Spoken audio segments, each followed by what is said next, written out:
Brasília ainda, no Congresso Nacional, a senadora Soraya Tronic, do União Brasil, conseguiu 31 assinaturas para a criação de uma CPI para apurar os atos violentos, os atos golpistas realizados ontem em Brasília. E nós vamos conversar com a senadora Soraya Tronic, que está conectada já aqui ao Bastidores do Poder. Senadora, é um prazer recebê-la. Qual que é a base do pedido de abertura de CPI? Olá, Guilherme, todos vocês ouvintes da Rádio Bandeirantes de Porto Alegre, região. Prazer falar com vocês. Muito obrigado pela atenção. Guilherme, nós temos que ter um objeto determinado, e o objeto determinado é a investigação dos atos antidemocráticos, principalmente os do dia de ontem, do dia 8 de janeiro de 2022, que vai ficar marcado para a história, um arranhão na nossa democracia, enfim, e tem o intuito de apurar ações e omissões de agentes públicos, mas também de particulares que financiaram ou que estiveram presentes ali naqueles atos. E apurar para que depois sejam responsabilizados civil ou criminalmente, na verdade, civil e criminalmente. A senhora foi atrás das assinaturas e obteve assinaturas de partidos dos mais variados, presumo? Sim, tive de todas as esferas ideológicas, inclusive. Justamente porque quem tem bom senso consegue compreender que a democracia tem que estar acima de toda e qualquer diferença político-partidária.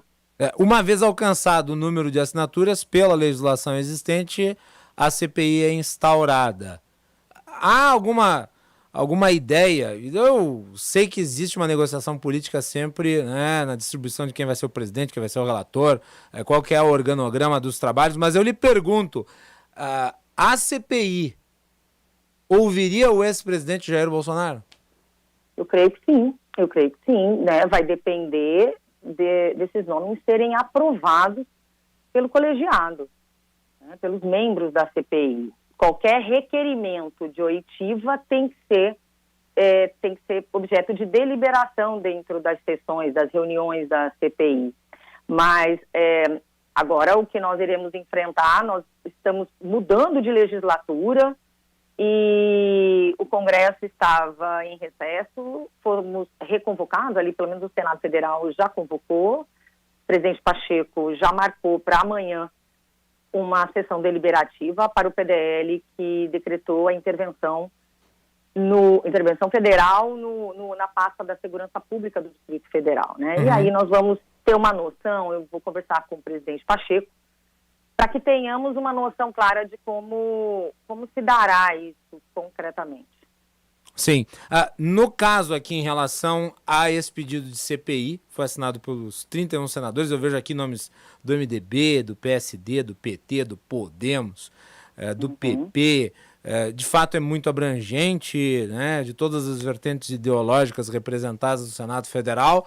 O fato, porque é necessário, o fato objetivo, a senhora menciona aqui, o fato específico é o ataque de ontem. Haveria a possibilidade de se fazer investigação de outros episódios que poderiam ser considerados correlatos? Por exemplo, os ataques do dia 12 de dezembro, ou mesmo a tentativa de atentado ocorrida mais recentemente com aquele elemento confessando que havia colocado uma bomba perto do aeroporto de Brasília. Isso tudo não está na mesma coisa? Não é tudo algo que precisa ser analisado pelos parlamentares? De fato, são atos que podem estar relacionados, atos correlatos, sim, e pode acontecer, inclusive, de que pessoas envolvidas nos dois atos que você mencionou podem estar envolvidas aqui também, porque esse aqui foi um avanço de tudo que já vinha sendo planejado lá atrás. Portanto, eu não descarto. Mas eu conheço bem como é que a banda toca, né? E vai ter gente querendo impedir, mas nós iremos trabalhar dentro da mais estrita legalidade. Não vamos avançar onde não temos competência para, né? E só o que aconteceu os fatos que aconteceram nesses últimos dias, em menos de um mês, são terríveis, né? Mas os de ontem, eu acredito que por via transversa também pode nos dar boas respostas para os atos anteriores. E eu presumo que se estabeleceria linha investigativa para analisar a cadeia de omissões e também a cadeia de financiamento desses atos, bem como as lideranças ocultas, porque eu não acredito que, em que pese tenham sido eles os protagonistas, esses 1.200, 2.000 presos aí, muitas pessoas ali, certamente massa de manobra, elas tenham sido as idealizadoras da ação. Existem inegáveis influenciadores responsáveis por mobilizar essas pessoas. Quem está por trás, né? Fazendo Pix e dando ordens e tal. E aí muita gente que normalmente é de boa índole, porque muita gente, tem muitos oportunistas nessa história e tem outros que são pessoas absolutamente ingênuas, mas a ninguém é dado o direito de não responder alegando o desconhecimento da lei. A ninguém é dado esse direito. Então, muita gente vai cair achando que está lutando por uma democracia, por liberdade, mas é impressionante, um país em liberdade, pessoas pedindo guerra, né? Um país onde a gente tem uma democracia, as pessoas pedindo uma ditadura, é algo que não dá para acreditar, para entender, parece até um transe coletivo, Guilherme, mas infelizmente é isso que nós estamos presenciando. É muito chocante, mas eu espero que essas pessoas raciocinem, né, e saibam que a democracia suporta tudo menos que acabem com ela. E senadora, a CPI, as últimas CPIs, elas foram questionadas muito pela capacidade investigativa. A CPI, da forma como está posta, os instrumentos que estão à disposição, ela seria uma maneira adequada para se fazer a investigação do que se passou ontem em Brasília, ou existem limitadores que atrapalham o trabalho?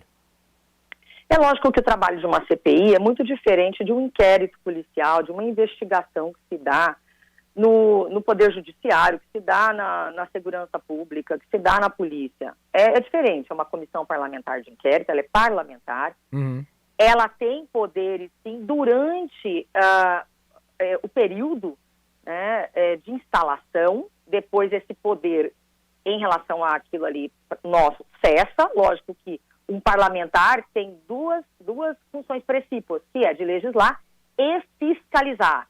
É lógico que isso aqui é uma investigação por um curto período de tempo, mas ela tem poder de polícia, inclusive. Sim. O parlamentar fica investido de poder de polícia e os órgãos colaboram entre si, porque nós sempre recebemos, quando você oficia um órgão, você consegue receber informações atinentes àquilo. Agora, só que chega um momento onde a CPI tem que se findar, é feito um relatório, nós não julgamos, não condenamos, não executamos pena nenhuma.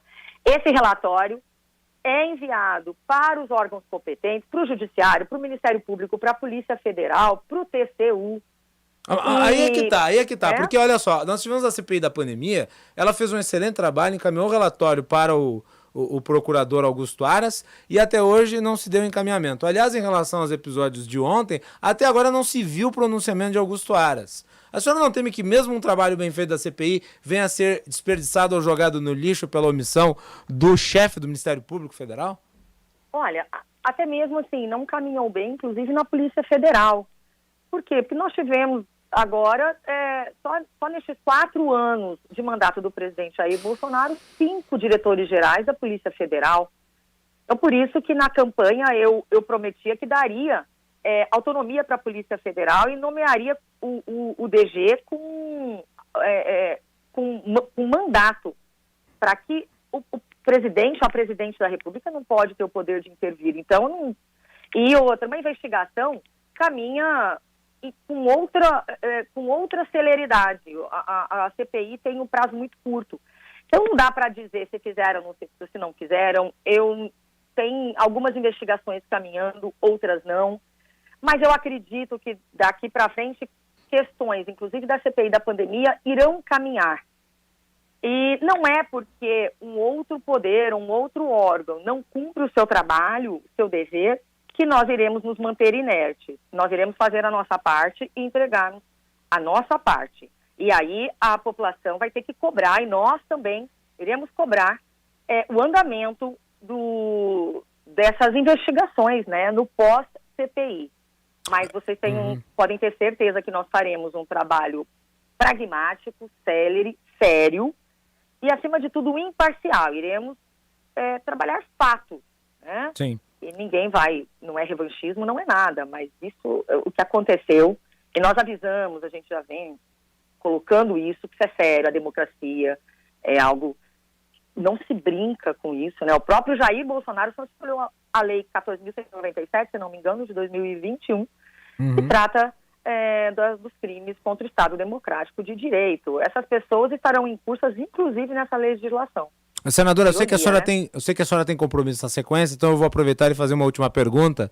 A senhora deve conversar em breve, ou está em vias de conversar com o senador Rodrigo Pacheco, que é o presidente do Senado Federal. Há uma expectativa de instauração dessa CPI, porque deve ser para logo. Imagino que a ideia é que não se demore muito para que ela venha, de fato, a existir. Qual que é a expectativa da senhora?